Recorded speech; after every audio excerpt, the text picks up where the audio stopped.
واخيرا شركة مصر للابتكار اخذت التصريح من البنك المركزي من اسابيع بسيطة لانشاء اول بنك رقمي في مصر بالتعاون بقى مع بنك مصر تسهيلا للمعاملات المالية، واللي قرروا يسموه وان بانك. وما تلخبطوش بين وان بانك العالمي، لا ده هيبقى بنك رقمي مصري اسمه وان بانك، واللي بالمناسبة لسه ما نزلش عشان بس ما تحاولش تنزله.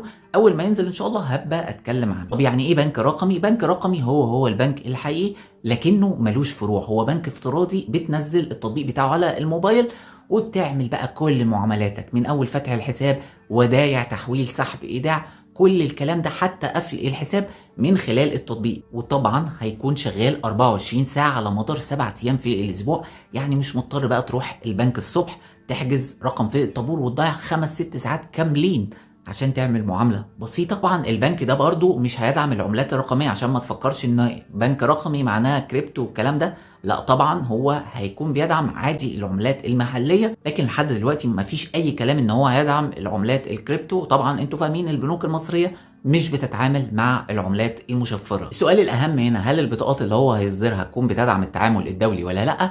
الرد على سؤالك ان هو البنك ده تابع للبنك المركزي، فلو البنك المركزي فتح التعاملات الدولية على بطاقات الخصم المباشر هتكون بتدعم التطبيق.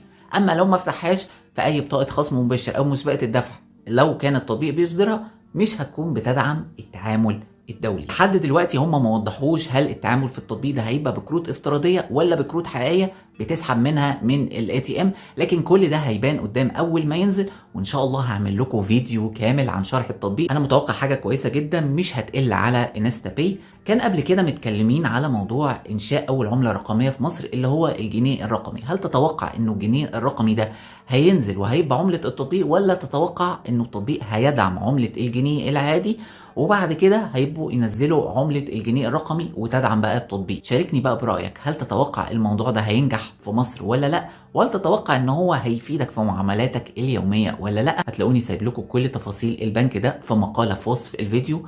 شكرا جدا يا جماعة لحسن استماعكم، والسلام عليكم ورحمة الله وبركاته.